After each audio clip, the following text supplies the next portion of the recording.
coming. I mean, they organize and they plan, and I feel like they are a voice of for our students, and they've been very valuable to us. Miss Joni took over the reins, and Miss Brandy Smith over Christmas because we lost the previous sponsor had taken a different job, and but they're great. That's cool. Thank you guys. Thanks for all you do. Thank you. Please let all your staff know that we appreciate all their hard work and it does not go unnoticed. Yeah, we had to, and one thing I didn't mention, the juniors and our sophomores and juniors took the ACT last Tuesday, all but 25, and they're taking it tomorrow as a makeup. So ACT's all online now. It's wow, it's different. It's different, and then it's funny because once you when you're on those Chromebooks and you start the reading section, you got 40 minutes to do those 4 passages. You got 40 minutes on your computer, then it shuts down. It shuts them down and it goes off to the next thing. But it's different. Your kids, I was scared when it moved to digital, but the kids were like, "Oh, this is great," because I mean this is what they're used to, and they get their scores back in about 2 weeks now instead of 2 months. Thank you all. Thank you. 3C is Deco Architects. It's always exciting to hear what you have to say.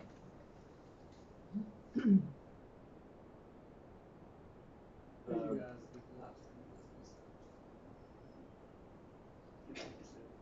We'll start working. I'm sorry. Go ahead. Chris Phillips, Deco Architects. I'm here to present updated renderings for the middle school project. This is kind of the final design that we've come up with. We can still tweak a few things if there's anything you notice that isn't the right color yet or anything like that. Please let me know, and we can still tweak anything that you see that you've done it very quick. The first shot is the gymnasium entrance.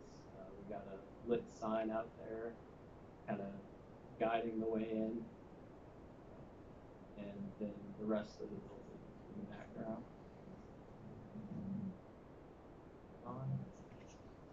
That is the main entrance where we have safety graphics on the front to help with security, and a big head entrance piece to kind of let everyone know, like, hey, this is the front entrance, come to this door, we'll let you in.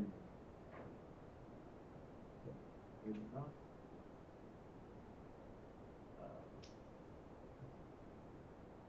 That's a look at the bus tunnel overlooking the field and the construction area. Just kind of how traffic can flow and getting a glimpse of that new turf in the background. Pretty excited about all of it.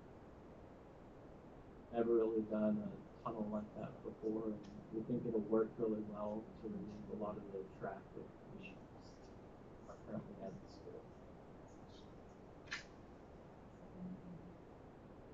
Look at the courtyard with exterior seating for the cafeteria, and the playground down below where kids play ball or just relax for a few hours.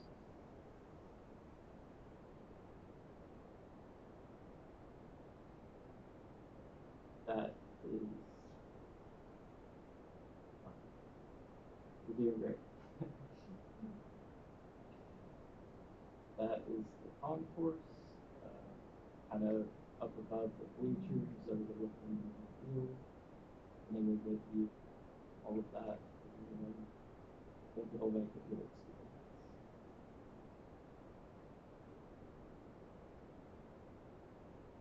That is from the opposite side of the field, looking across, watching players beat up on another team.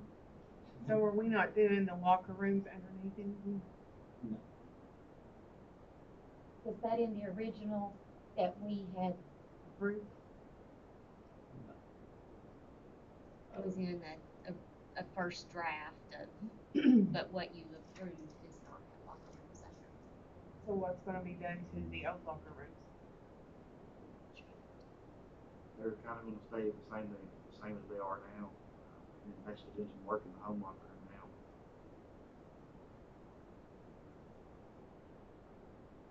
Currently part of the project. Just The funding. earth Just work, the way it funding. worked out, it didn't lend itself to a suitable space to put locker rooms. It's kind of, A lot more, fill removal. It, looking at the civil cost estimates, it would have been probably 400 grand to do that. Now, we were somewhat limited on that part of the site. Did what we could.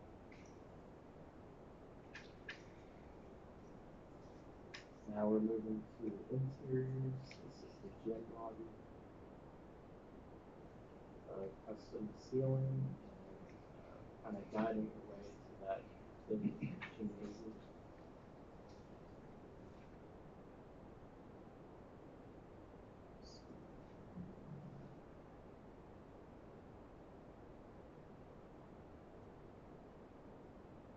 The way with the court and tone down the colors a little bit. Thought it'd be nice to just add in wood tones for the court itself, differentiate the different areas.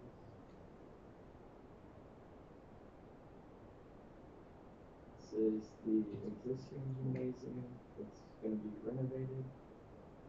Had to do a few things to the mezzanine because some mechanical equipment's going up there.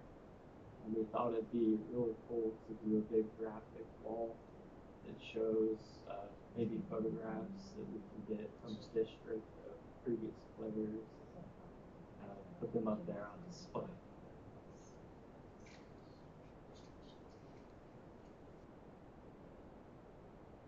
New entrance lobby with signage on the wall and the media center on the right. Cool custom flooring to let everybody know, hey, you're in Rockcastle. Get them excited. Library and media centers with a nice reading nook back rack.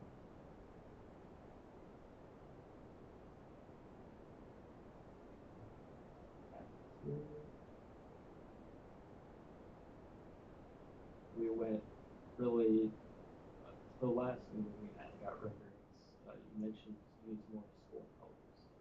So we decided to just go all out and go full blue, make it really pop with red baffle systems to help reduce sound transition in space.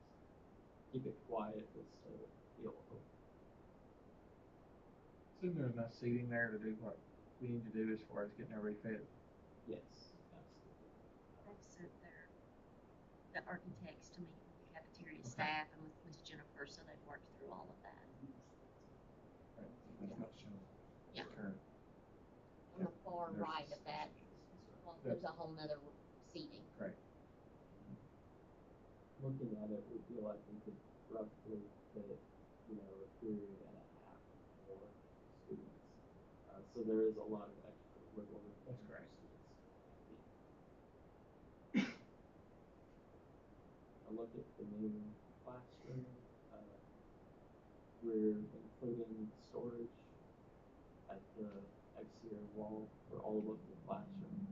We feel like that's one of the main complaints we get out of a lot of school buildings. We just thought if we provide it, they'll fill it up.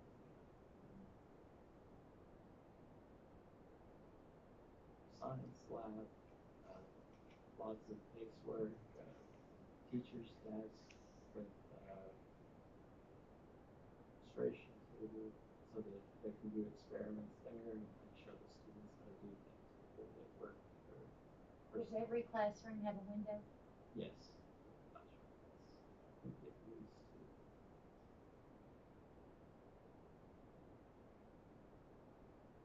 The new corridor and the lockers. We wanted to do something cool with the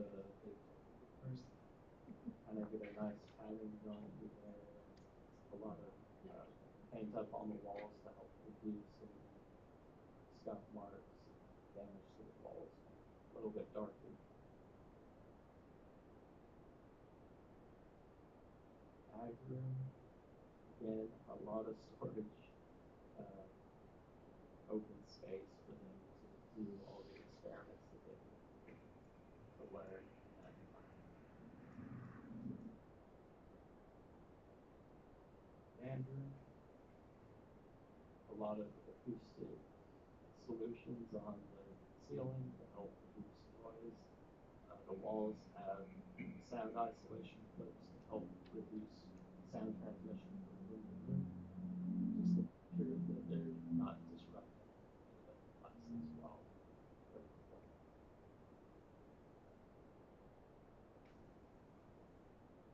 Now we get to the schedule.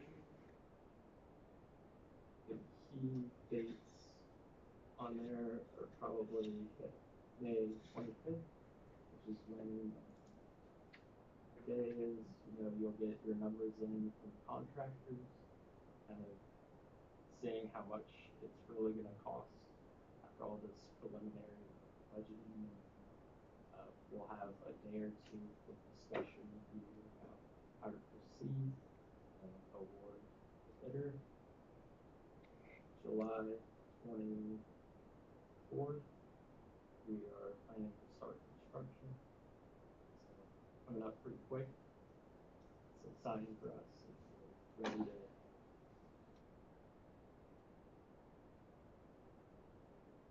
A lot of people are excited about the football field when that renovation is happening. We're looking at November 23 to start that demo and begin working through June of the next year. I had a question about the gymnasium, the existing gymnasiums. So the entire upper portion of that gymnasium is going to be gone, correct? Or closed off? There will be parts of it still up there that will be accessible by students.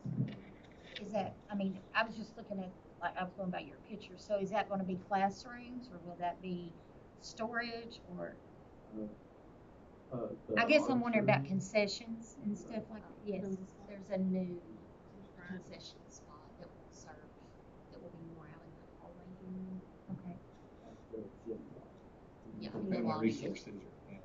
And then the upstairs part will be used for. We left the archery up there, and right. Right. And Trent, did you say that the top was there's mechanical? It's behind, will those stay behind one goal? Okay. Mm-hmm. Yeah, at the Like Yes, head of those the will stay. gym. And then the Yes. other side will stay open for whatever's needed. Above. You got Yeah, one if side you that's walk covered in, with that mechanical whole where part that is Yeah. hidden door And then- was. yeah. The other side is Still a very whatever. small mechanical room. The rest, it's got a big enough place to put a batting cage. I think we left 80 feet. Is that about right? I was just wondering, because I seen it was closed off. I didn't know if it had to be, if it was just not going to be any use anymore, No, or. it'll be filled with mechanical equipment. Yeah, that one stays both. That was kind of the trade-off in not having a mezzanine and a peaked roof. Was that you gotta have somewhere to put that mechanical equipment, and that was the most centralized place to utilize what space we had. Not make the building bigger and take it up with mechanical space. Looking at the geothermal to their existing stage, is it really a good option to bring that into the building and keep the rest of the building with that mechanical unit for all phases? So that's going to be put in place before. I think we're in the first phase. Okay, while all right, that yeah. whole thing is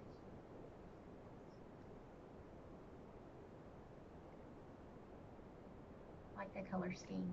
I like it Thank better. you. Yeah. Me too. Feels more like a rocket. Yeah. School rock. The lime green just did not fit. Yeah, it's Yeah, it was a little really partial nice. to red, but Yes. Looks really pretty. thank you. So I guess I will ask you to something about the locker room, because someone had come to me and to Anna both about that. So we are not going to be doing anything. The first thing that we saw, there was locker rooms that was in with the project. So this big dollar project is not gonna have any of that now, correct? You're right, yep. So we're gonna have this. The building that you saw down there that was actually on the track was a track storage. And we did, in the very, very first phase of the project, we talked about having locker rooms under there. Since then, we've not. See, It's we been were never forever made, ago. we've never been made aware of the difference, though, I guess, is what the community's coming to us with, the differences. And I was clueless. That's never been addressed again. Project this big, I mean, it could get by, but, you know, if you did do that, you'd have to take all that dirt work back, and you'd have to build a retaining wall there. That would kind of blow up the whole design. 'Cause you're gonna have a kind of a area there to the left of the school that'll be a kind of a community area where the concessions are. They'd push all that back, and everybody wanted to keep both hills. That'll have to be cut back. I mean, it would change the entire complexion of the whole. That building that you said that for concessions and stuff, how big is that building? I'm just curious. I mean, what are we? Chris, I'm not sure about that.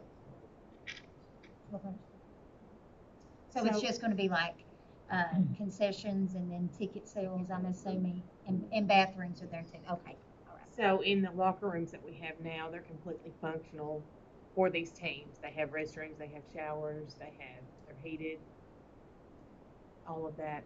They're Is not that- the nicest locker rooms, I'm not gonna sit here and say But they are, they are. They'll do the job. I mean, we just renovated them 6-7 years ago. Painted them, did what we could to them. Is that all? Are we getting any seating? I couldn't tell by the rendering. Okay, Yeah. The seating spreads out wider, okay, it's narrower, wider. yeah, but more of it.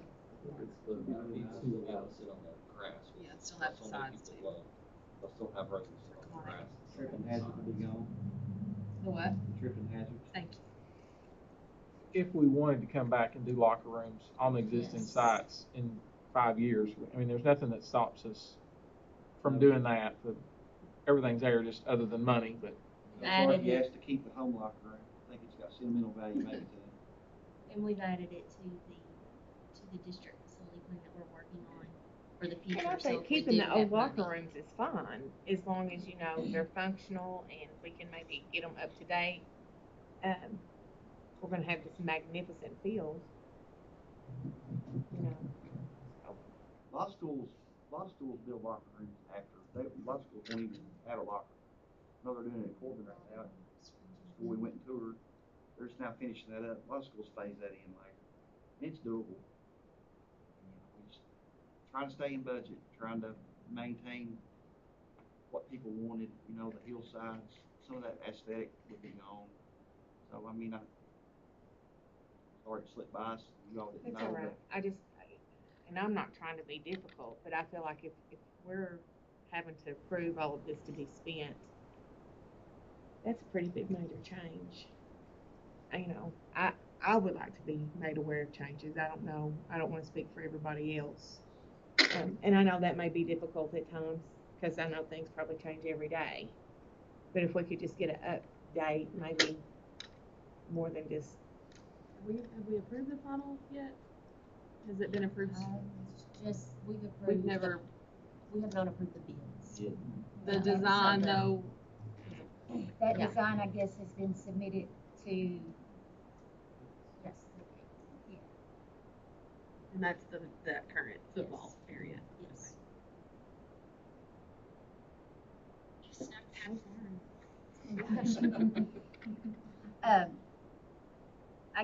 The library I thought looked really nice. I like Mhm. that. I I like love all the of the changes that you all interior. made. I hope it all looks great. And I'm gonna speak because Anna had said something and I had said something because I was asked about this. We're not trying to be difficult about anything, but you know, like Anna said, you know, I'm hearing, when you're gonna raise tax dollars? When you're gonna raise taxes? Are we going to pay more if we get this, if we get that, you know? And I just wanna make sure that when I tell anybody, well, we're gonna get this and it's gonna have this, this, this, and this with it, I wanna make sure that I'm giving clear information that's precise and it's honest. instead of me saying, you know, I had not told anybody that we were getting locker rooms, so I'm very glad that, you know, but I mean, just, you know, uh, I have voiced that we're getting a whole new football field and we're going to have a really nice place for our kids. You know, our track's going to be nice. But, you know, people they ask me questions all the time. I don't know if anybody else gets questions, but I get it usually on at least a weekly basis. So I guess with that being said, that was the one thing I noticed about the pictures just then. That and the gymnasium. That's the reason I asked questions about the upstairs and the gymnasium, because I promise you people will want to know what happened to the upstairs of that gymnasium. And just to clarify, the new gym is not being done right now. It's phase 2. Like deductive alternates, so it's still in the main field, there's no left. Kids It's come in real cheap. right. It include turf. Is that part of this? And that is what we're going with. So the only thing only thing that is different is what Chris said, that the second gym would be an alternate. So it could be pulled in or it could be left if the kids come in late. But that'll completely change the whole design there. The first one that you showed us where the rocket's going to be, and that'll completely change that design. It'll be gone. A design in place for that. So you'll still get the signage, everything on the existing, and we'll regroup out of the existing. You're talking about years. I mean, you know, they might change the design by the time you start on that. Anyone have any questions for this gentleman? Thank you. Thank you Thank so you. much. I appreciate you all coming every month. I always look forward to it, and I appreciate all your hard work. Thank you for putting the red and blue in there. Thank you. So next we have operations and actions. Did we have any questions about any of those? This is the first time we've had him come in any. It is. Okay, I couldn't remember having anything with him. We would like to pull Care Solus just for a quick discussion. Mr. Ruppert has some information to share on that before that we vote on those. So a couple months ago, we were made aware of this company, Care Solus, that several districts around us were utilizing. I know Dr. Ballinger went to a conference and talked to them, and then I was connected with them and had some informational sessions with them, and so Care Solus is a navigational web-based company that will connect our students, our families, and our staff to mental health providers within our community and even outside of our community. It's not they don't provide any therapy services, but they connect families and really our community to mental health services. So for instance, let's say that, and that's 24/7. So let's say that we have a parent of a child that's in crisis Saturday night at 10 o'clock. At this point, what would they do? Well, they might take them to the ER. They might call a hotline. This will allow them to connect with this company, and they could, at that, right within a very short time frame, be connected to telehealth services for their child. They could be connected to a therapist within a very short amount of time. They could be connected to a therapist for an appointment later that week. They could even receive help with inpatient services.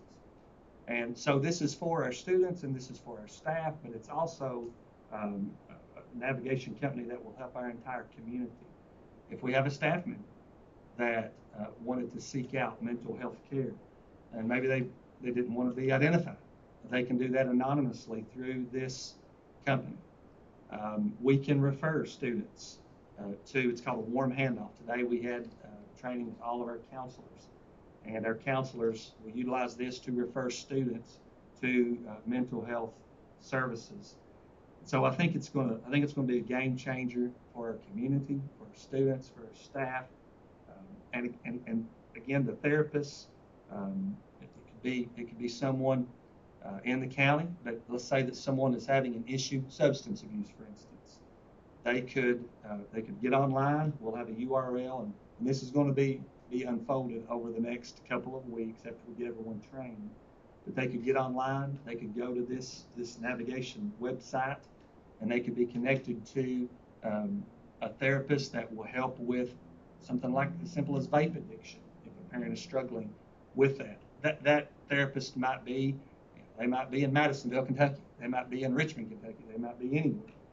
And so, again, it's just providing a service to connect our families to those mental health and substance abuse therapies that are out there and that are available.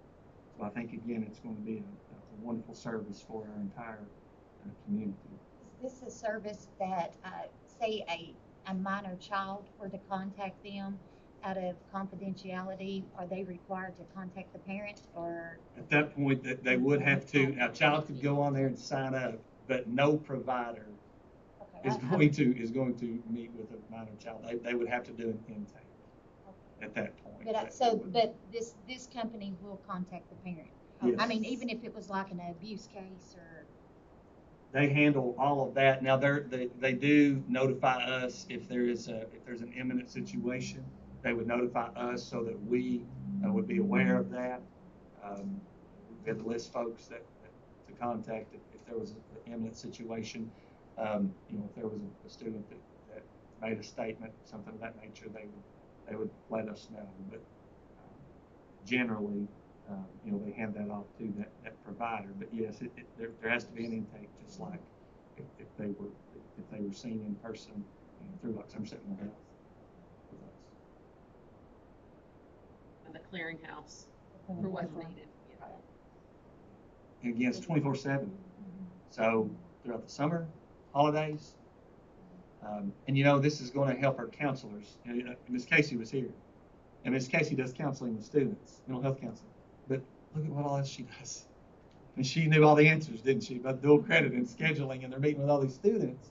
And Miss Amy Lewis, same way, and Mr. Chris McGuire, and so our school counselors, they meet with students and they counsel students. But this is going to help take some of that logistical work that's time consuming out of their hands, and it'll be with this company, and it'll help with they document every attempt that they make with parents. We'll be able to have a dashboard to be able to see that. Now, if a parent or staff member wants to anonymously, then we're not aware, and that's fine. And that's asked on their intake or when they get their information. Yeah. Is this an app too? Is this an app? I don't know if there's an app today when we have that. They didn't mention an app, but we'll have a URL on our website. And then there's a staff component, and then there's a public component. So the staff component will be for our counselors to do the warm handoff, the referral, and they'll be able to see that dashboard. The public component is a URL that we'll put out. There probably is an app. For some reason it makes it. There's an app for everything else. Okay. Well, I was gonna say, will we have that not just on our website, but maybe posted different places? That way they can just, I think I've included in the board documents I think it's under my department report. I think I included the staff email that's going to go out, the public one, and then there's one that we're going to send out to media, which will be the secret. And so I think that QR code, I think it was included in that, but there's a couple different QR codes. Got it, Brandon? Okay. I think this is a great tool for parents. It's good. so needed right now. It is so needed. And I think it's going to, again, be a game changer for our community, not just our students and staff, but for our community. And that amount you said, the initial amount was around 37, and then that 11,000 is all of next year, correct? It's $4 a student. So yeah, from whatever the date was, March, until the end of the school year, and then of course next year, that 11,000 was for the entire school year. So this service agreement goes through the 24 school year. And so this will just be something we renew annually if we can continue it. Yes, if we wanted to continue that. Thank you, Mr. Evans. Do you have any other questions about anything under operations and actions? Make a motion to approve. All in favor? Item 5A, review and approve the monthly financial reports. Ms. Jenny?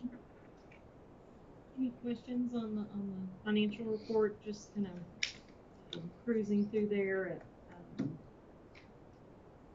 There may be some adjustments that will still, maybe a few journals that we'll still be making as we're working with our ESSER funding and balancing as we move toward at the end of the year. So if you see something new, there may be some areas that we will continue to monitor and adjust as needed.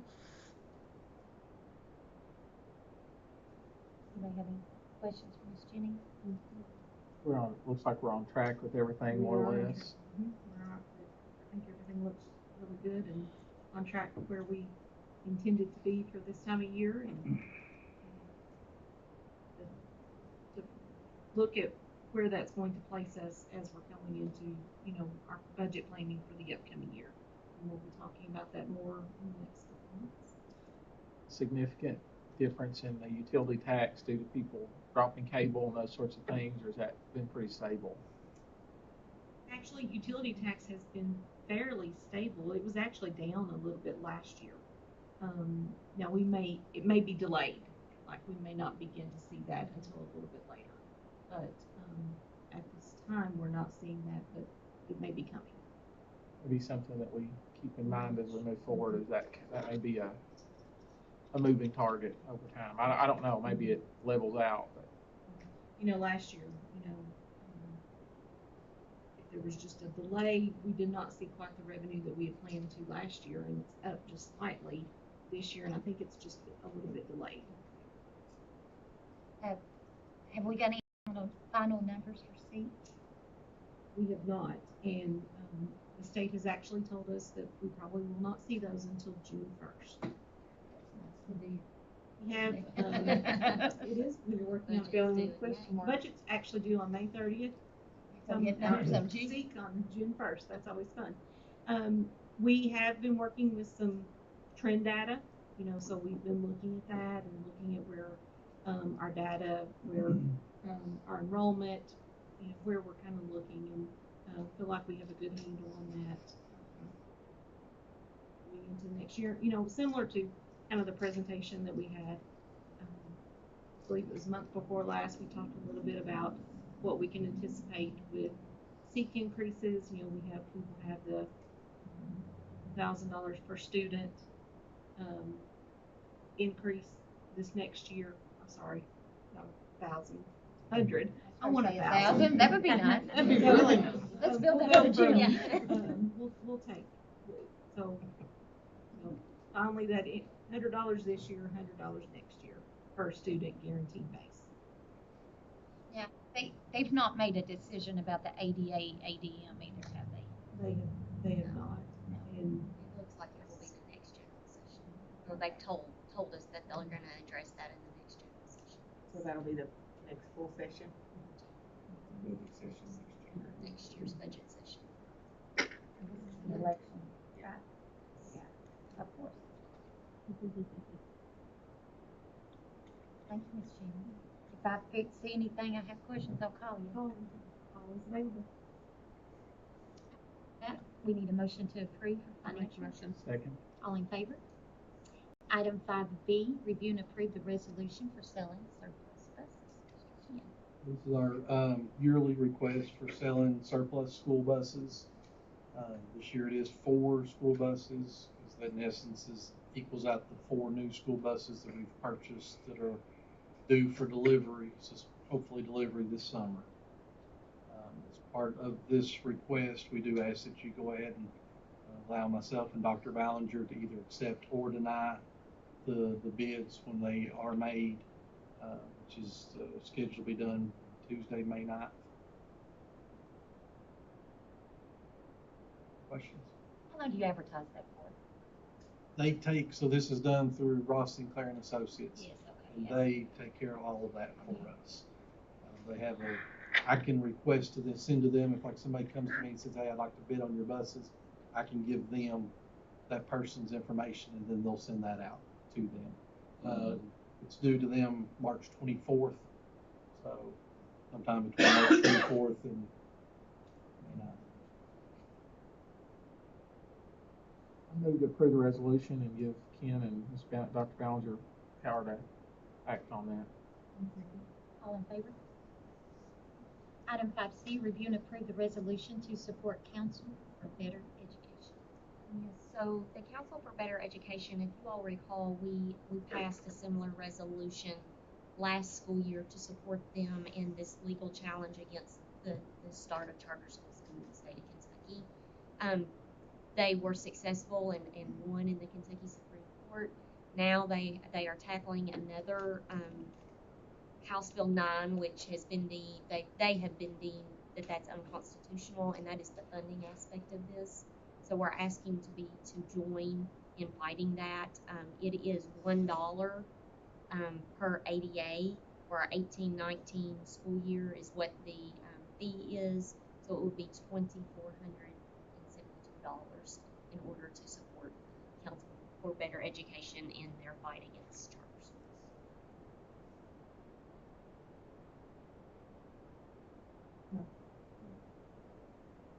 And you will be our voice. I am your voice. That's I'm on the. It's a good fight. Yes, it is a good fight. It's a minimal amount. Stop that from happening here in our county. Agreed. Need a motion to approve the So moved. resolution? Second? All in favor? Item 5D, review and approve the amended salary schedule. This is just an amendment for we changed the the top out amount for the certified and classified, right? For, extra Extra, yes. hours. And this is related to, some, grants that we're working with. In particular, one of those is Save the Children. We had a maximum on the number of hours, that could be worked as 6, and that's been very standard for a number of years. With this particular grant, there's a coordinator that would work 7 hours. So it's one position that would work 7 hours.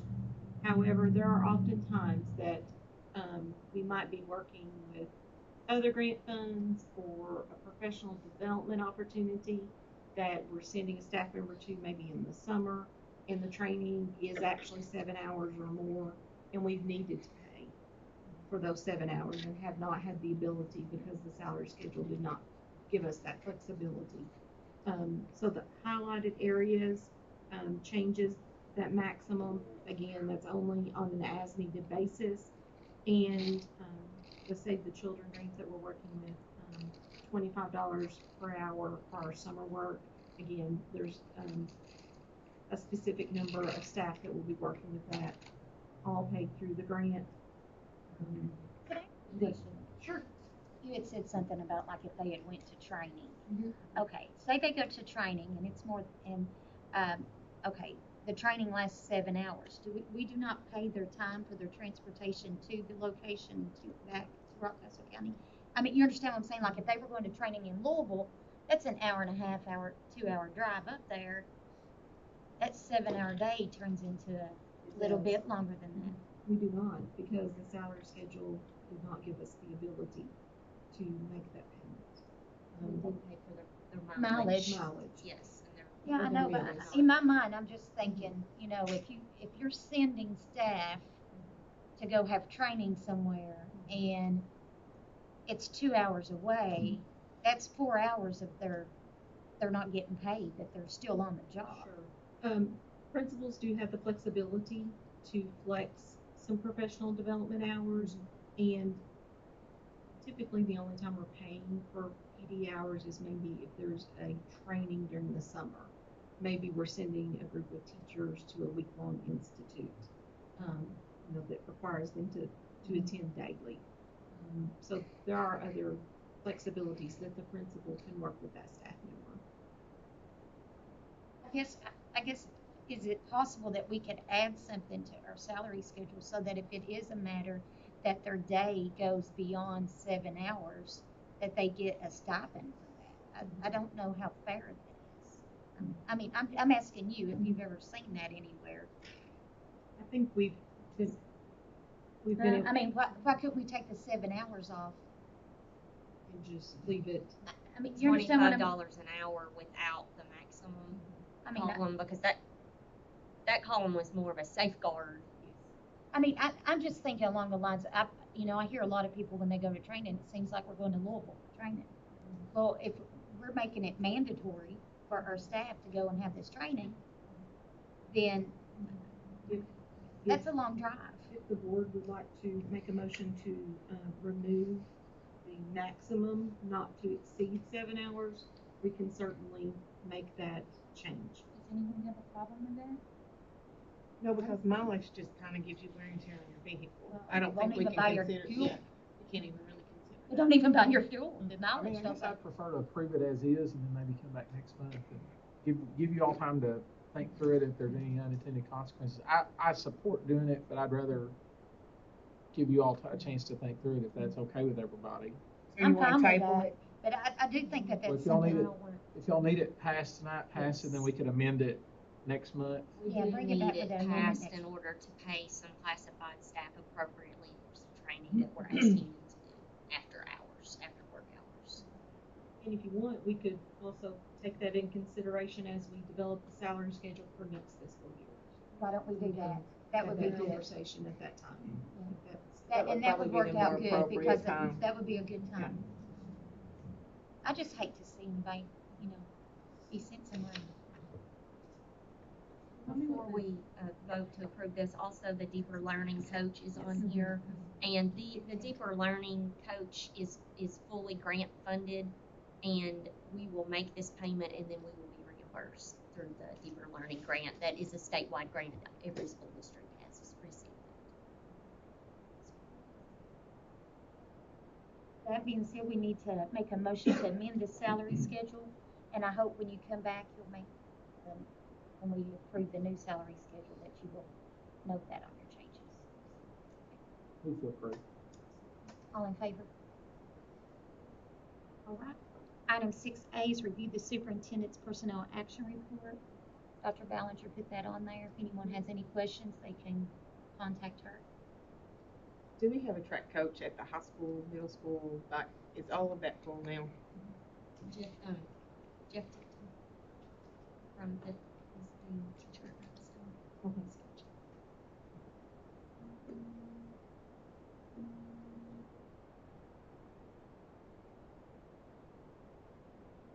Okay.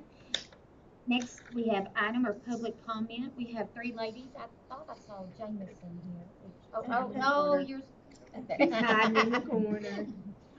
I knew I saw you walk in, Jameson, but I didn't see you.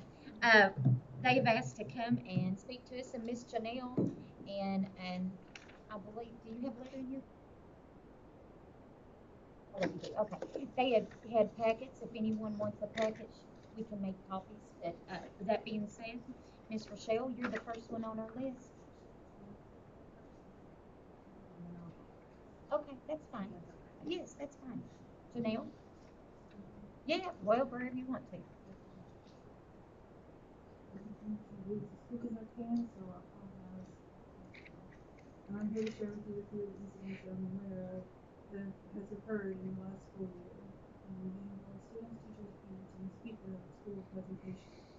I was not made aware of most of these instances by the school. I either found out from other kids or parents because the principal only talked to me about how bad it was, or my children themselves.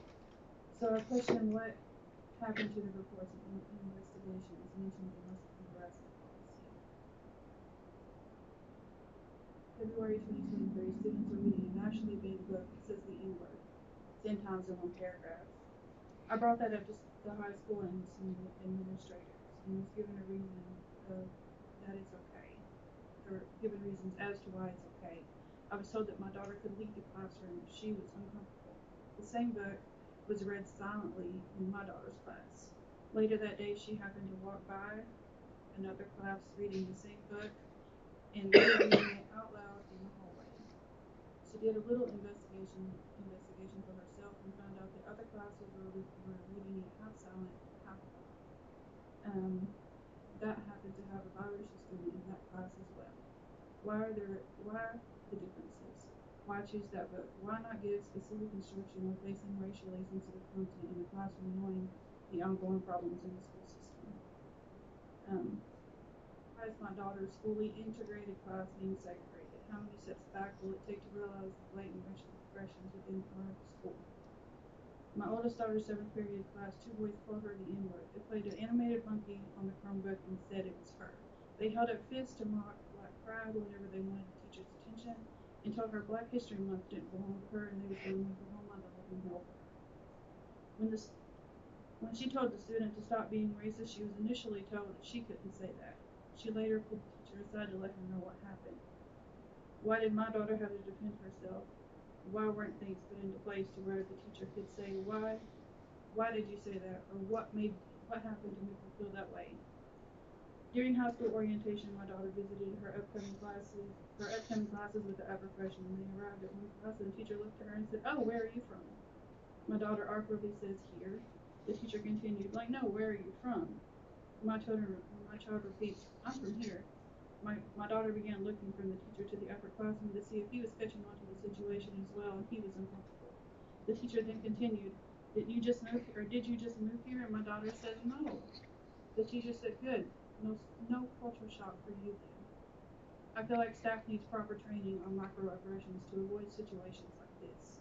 Last year, my daughter dealt with 4 boys directing racial slurs at her for an extended amount of time in school and eventually broke down and started crying and yelling at them to stop. A biracial staff member happened to walk by, pulled Kaya out and took her into another office to console her for nearly over an hour. They even had to pull her older student out of her 8th grade class to console her. I was never informed about this. During a presentation about drugs, the presenter came to the school and showed a particular slide during the presentation. And she asked the students what they noticed about it. One student said, "They're mostly Black." The presenter agreed and said, "Yes, Black people are more likely to smoke marijuana than white people." My daughter was subject to racial slurs, jokes, and laughed at for the remainder of the day. Students will make fun of my daughter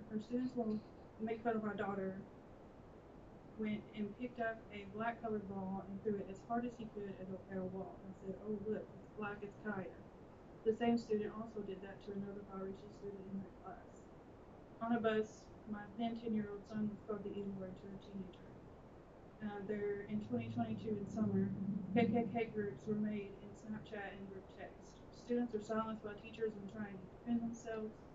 In classroom settings, my girls will get looked at, laughed at, pointed out if a teacher even mentions the color Black, referring to just anything, and it gets ignored. A student repeatedly called my daughter the N-word on September the 14th, 2022. We need to fix our schools. Minority students need voices, calling for more resources in our schools. We will not stay silent any longer until our children are equally addressed. Thank you, Ms. Thank you.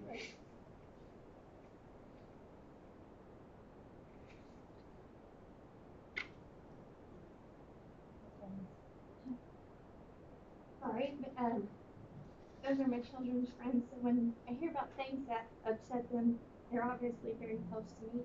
So I'm here today to stand beside my children's friends who are people of color. I want us to create a safe space for all children. I'm aware of incidents where Black children are hurting, and I'm pleading for us to be proactive in the prevention of these racial issues, clear policies for when these unfortunate incidents happen, and the important work of healing for all parties involved in the incident when these things happen. I also think that talking about diversity will hopefully eliminate some of the racial issues that do come up. I am not a mother of Black children. I'm a mother of 3 boys who view these children as their friends, and they don't face some of the same issues that Kaya and Aisha and Zayden face every day. But I want them to know that we stand beside them in love, and we want to be there for them when things like this happen. I'm a very proud mom of 2 Rockcastle County children, and I love Rockcastle County schools. But for me to ignore the feelings of other people that may not feel that at this moment, I think is wrong. I want other parents to feel that way about their schools, like I do. I love Rockcastle County schools. I want to acknowledge their feelings and work alongside of them to help them feel that they're not being failed, that they have a safe space. Oftentimes you'll see me if kids are hungry, we will find them food. If they're being hurt, we will jump in to rescue them. I'm just asking that we be proactive in healing and promoting equality and being with all children in our schools. I want to create a space where all children feel valued, feel safe, where we build an environment where it's inclusive for everyone. Our community is always worth fighting for. I'm a proud Rockcastle County mom. I'm a 2004 graduate. I love everybody that is sitting right here. And I'm just asking that even though it's not an issue that my children face, that we stand beside the ones that are hurting and we work towards healing. Thank you. Thank you. Okay,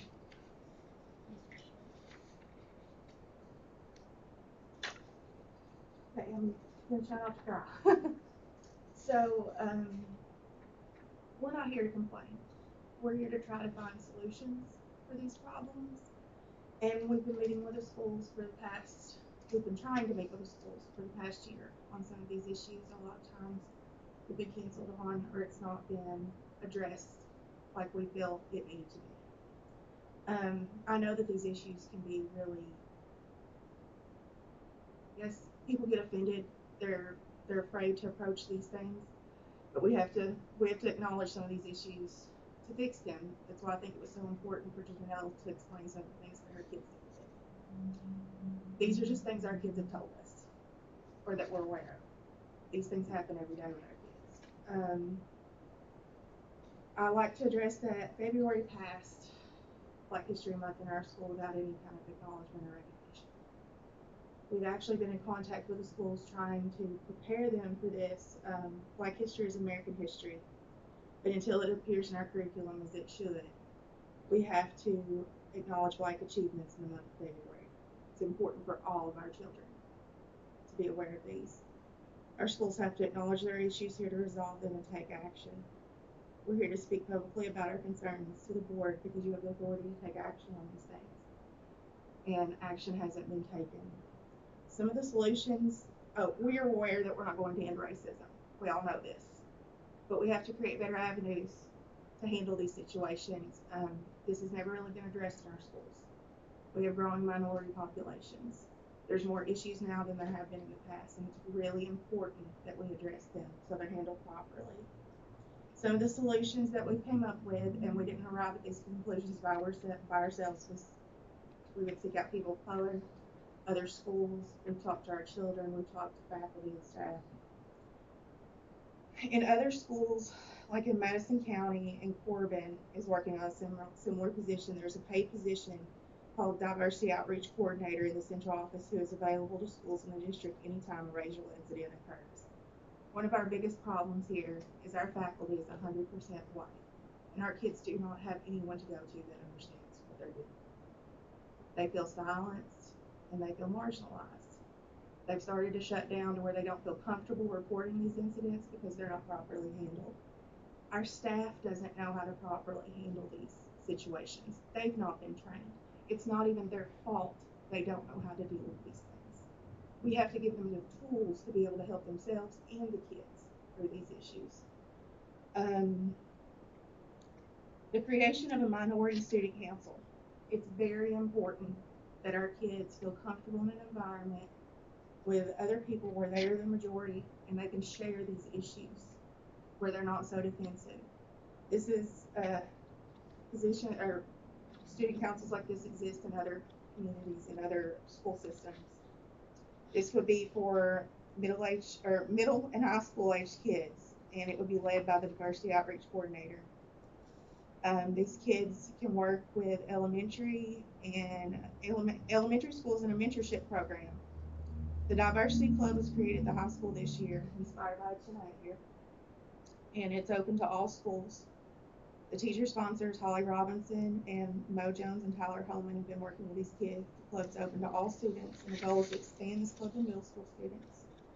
We can't express enough how important it is to start teaching kids about diversity, inclusion, and equity as soon as they start in our school systems. The latest data reports we have 137 non-white children enrolled in our schools. It's almost 5%, and they deserve the representation and recognition of their concerns. We also asked for mandatory continued faculty, staff diversity, inclusion, and equity training. One training is not enough, and it has to be mandatory for everyone: lunch staff, bus drivers, janitors, etc. These issues happen everywhere, not just in the classroom. We have to better equip faculty and staff on how to deal with these situations that will inevitably occur. Our current harassment policy has not been properly followed on these incidents.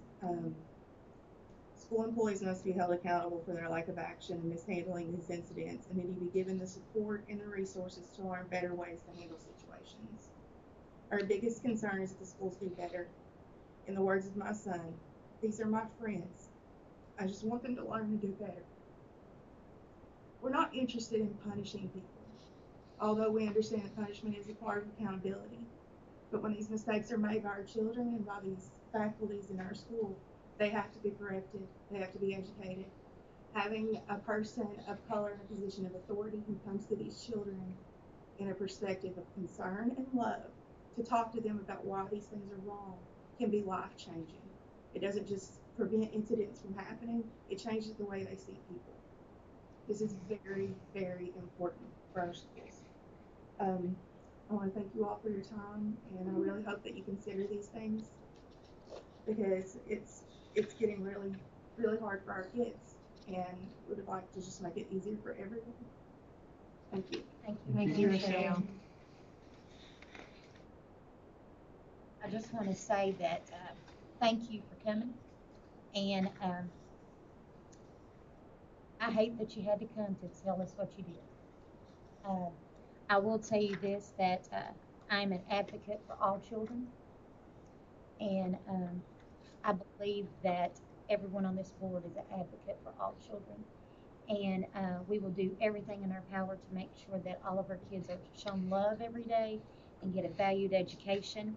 And we will definitely have a discussion about, we have a lot of decisions to make before we approve our next salary schedule the next school year.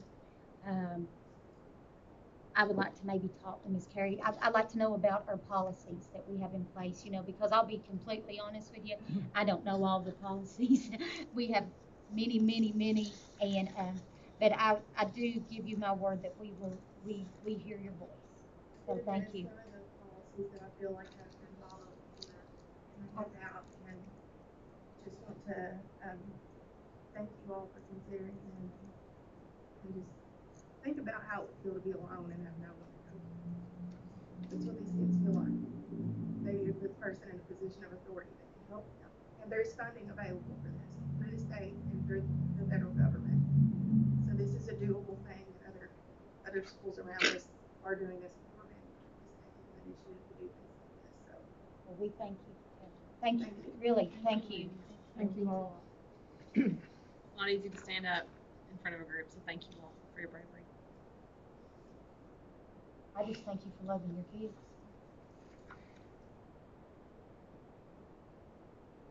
Department reports. We had those in our drive. Did anyone have any questions that wanted to ask anything? Jennifer, how's the new, can I find out how many calories? It's really nice. You look at my little flyer I don't know if I want to look at the No, calorie I know. intake. I know.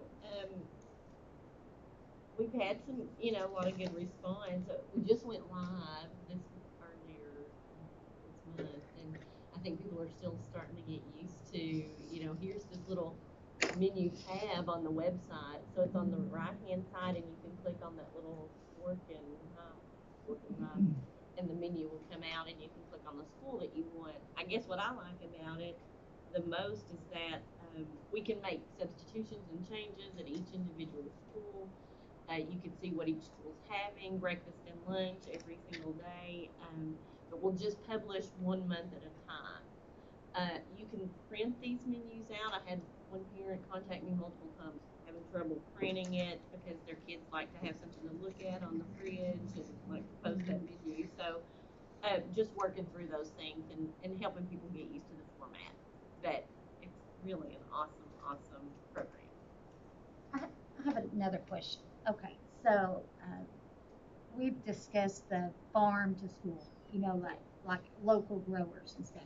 What is what is required of these farmers in order for us to get their produce?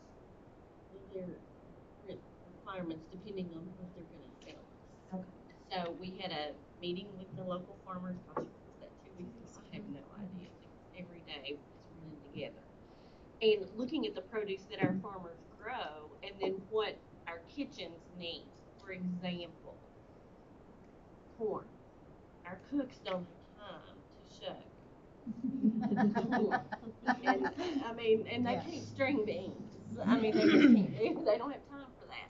But the things that they can use, even potatoes, for example, because those things are difficult, you know, and time consuming to prepare. But they're vegetables, fruits and vegetables. We'll be able to purchase. They're going to we worked on a process. It's very, very preliminary, like delivering to the farmer's market and having an employee in the district deliver those things to the school. They're going to have containers that are appropriate, that'll be approved, that can be washed and sanitized once they've been emptied, returned. If I'm just talking off the top of my head, if we were going to purchase beef, for example, from any of our local farmers, that would have to go through a USDA process that's approved.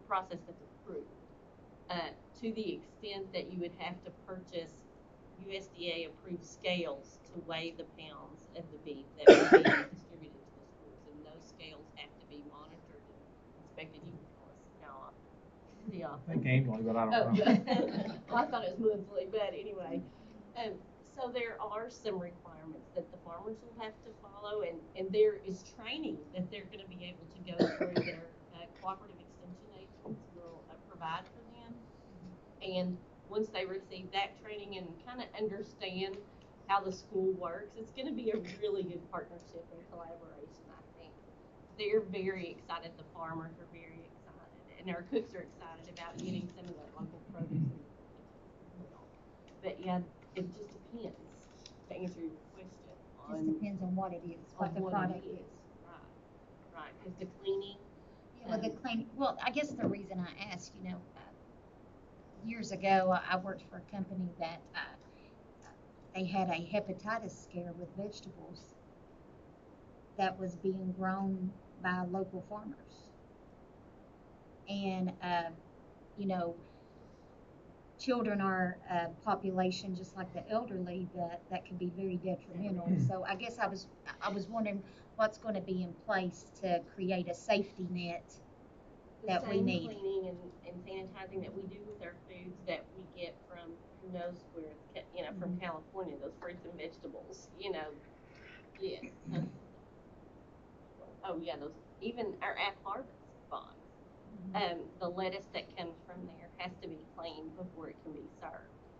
So our cooks are trained in all of those procedures and those processes, and they make sure that whatever they serve to our kids is safe and ready to eat. But the farmers do not have to have any special training for like the.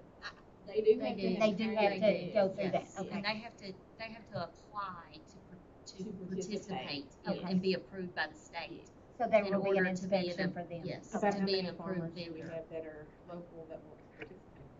There was a lot at the meeting. like 12 to 15. That's wonderful. Wow, that's great. That's a good number. Yes. And all kinds of produce, apples, all kinds of good food that, you know, why not spend that money locally? Yes. And help our farmers. Well, and it's good fresh food. I mean, it's not had any type of processing to it. It's good fresh food.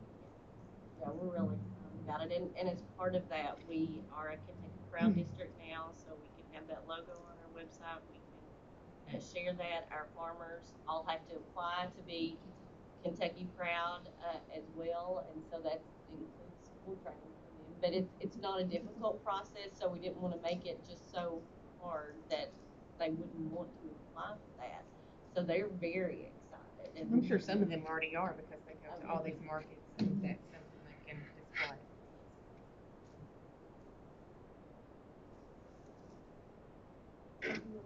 Do any of you all have anything that you wanna?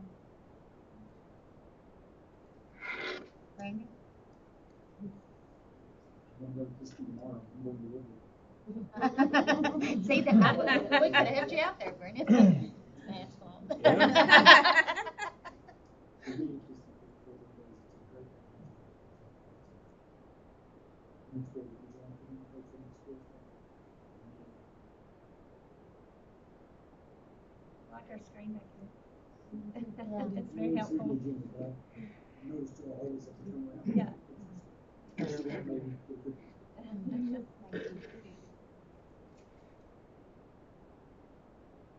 I noticed online that we were chosen as the hospitality award winner for our region. For that's great, and kudos to Mike McNabb and our coaches and volunteers for that. I think that's we'd be glad to be the regional champions, but I think that's a good thing and speaks well to our staff and what we're doing. So I'm really proud of that. And then I just really think the work that we're doing with the grower owned, JD talked about that, and some of that's in Robbie's report too about teachers and recruitment. I think that's really good, and we've got to do that with teachers, but also the things about talking about creating our doctors and our nurses and our our plumbers. And so I'm really glad that we're focusing that way and thinking that way. So good job to all the folks involved in that, and good luck to Robbie as he goes to all these career fairs and gets us the next generation of great teachers in here. Pressure. I don't have anything. I got a little list, not too much. It's 3 pages. I'll save it for later. I'll call everybody later. But I thought it was awesome. The Mr. Phillips, the advancement for instructional assistants, like to go to school. Oh, that's awesome. I think when you invest in employees, it breeds commitment from them. I thought that was a great opportunity. I was gonna ask on, we got preschool coming up. Is there any stats that for students, like as they go into kindergarten, 1st grade, like if they attend preschool, like is there any stats to? Sure, our stats do show that. I don't know the exact stats on it, but I do know that it helps prepare them for school. Helps them socially and all the way around. Helps them just to be better prepared. Both of my kids went to preschool. I'm a firm believer in it, and I actually was an assistant in preschool. Those teachers and assistants need prayers.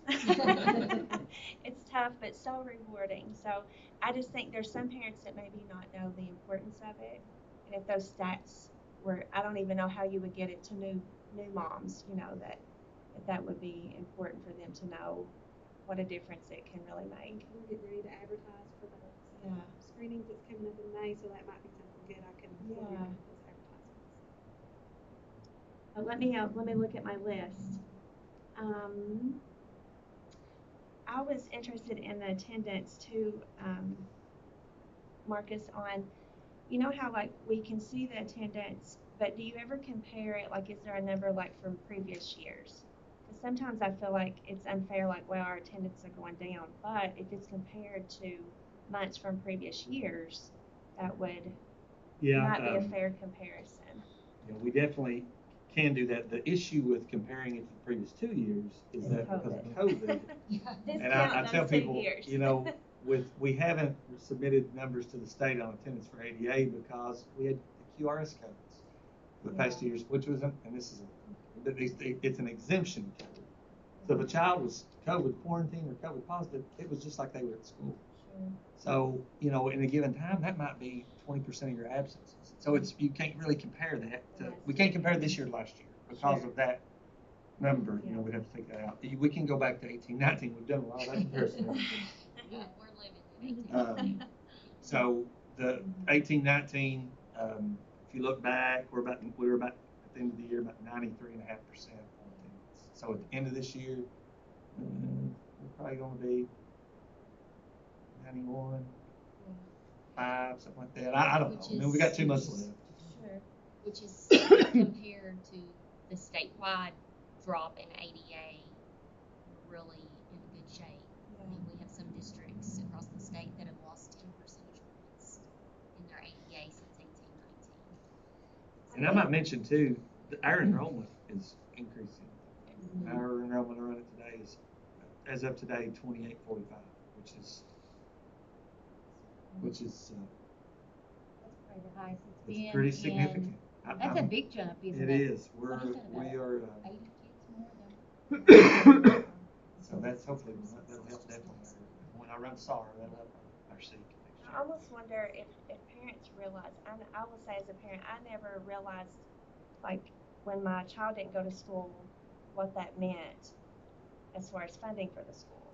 And so now that I know that, when I hear people say, oh, I just let them, stay home today, and my first thought is, oh, your school just lost money for that, So I just wonder if that is, I don't know, if that's communicated to parents to where, like, it's so important. I think parents, we look at how many days the kids are allowed to miss or parent notes and things like that. And if they have a different perspective of, it's better for the whole school and other children if the kids are in school. Did you see my attendance cup? I say my I love that. We're letting you claim. Well, I love that. It looks so good. I was so proud. I did see that, and I think that. But Becky Smith, she wanted to do this little competition amongst the elementary schools. And they've all really, every Friday I send them their numbers. So I'm running one, and they're getting $100. I mean, that's not much, but I think it's helped. It's a team effort. I think it's helped some. Yeah. But right now, though, there's so much crowd. Yeah, I was gonna say, what are our attendance sure. like? Are we down right now because of? Yeah, I know the flu is really If you look, strip. this last month, compare months, this place, but last month was 91.2. Generally, February is not a great month because of sickness. Yeah. But if you look, 91.05, that gets into March too. March has not been great. So it's kind of, it's delayed a little bit. I don't know if that's the weather or what. Well, and like, I've kept my daughter home the last couple of days because she's been sick, but she probably would like to go back.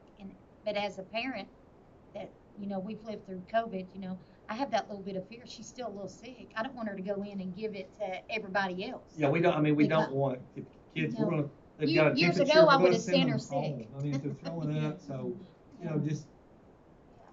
Years ago, though, before Fever COVID, or we would have sent our kids, It'll be all right. Everybody Go knows you go on to school. The only last thing that I had was, I love that we had a spelling bee. I thought that was great, and maybe, I don't know if we could invite the winners next month or something. I think.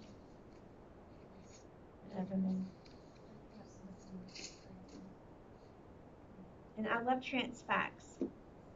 Yes, Yeah, that was I nice. like that. But that is all. The only thing I would have, being the proud mom that I am, Mount Vernon Elementary's academic team did really good. So I was super proud, and Jameson's back there, and Brandon, and Angie. We all have kids, so that's the proud mama in me coming out. But the other thing I would like to say is I thank all of you for your hard work.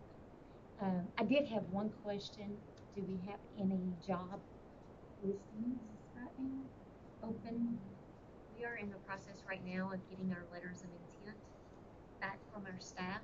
So trying to determine who is going to retire, who is returning.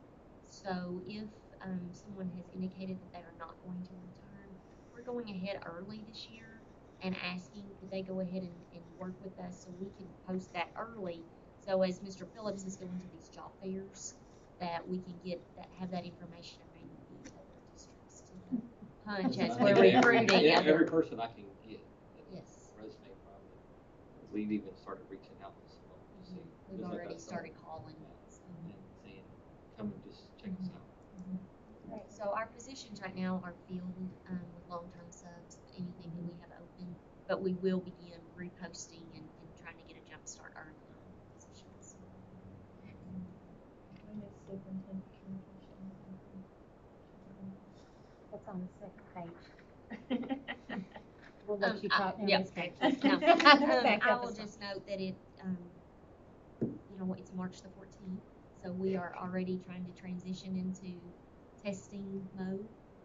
As they mentioned at the high school, they have already completed the ACT, and our teachers and students are getting ready after spring break. It'll be state testing time before we know it. So When is graduation?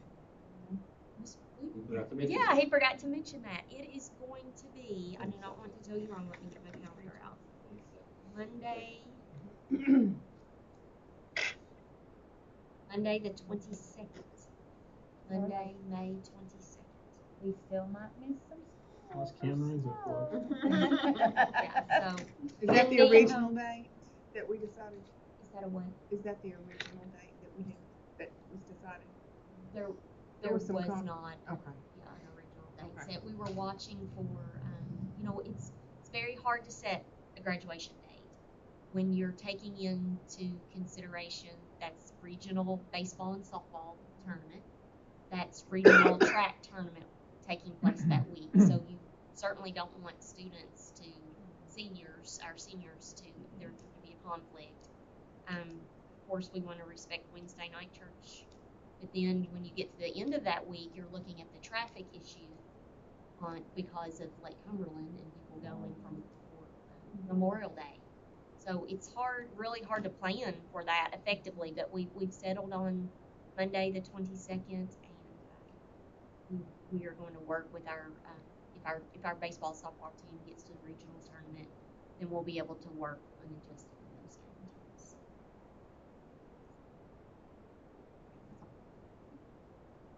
calendars. I'd like to just say, Miss Connie, it's always good to see you. I will give you some information. Okay. In 2003, the fall of that year, I had a dual credit class for education with Eastern.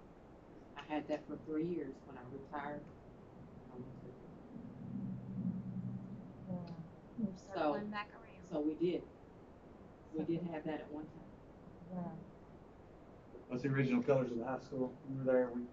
They are we navy said red, blue. red, white, but what is it? They are navy blue, scarlet red, and Navy blue. It's navy blue, isn't it? navy blue. She was there. She was there. I was there. She was there.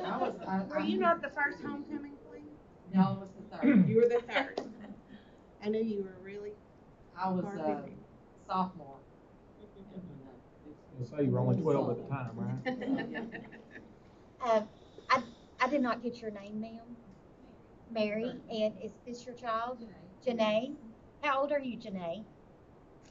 15. Janae, it's very, very nice to meet you. And anybody that can sit through one of our boring meetings, kudos. You need some school credit, okay? She is wicked smart. Hey, you got She some. is wicked smart. She's an impressive young lady. Welcome back anytime, okay? Thank you very much. And if we have nothing else, I need a motion to adjourn. Second. All in favor?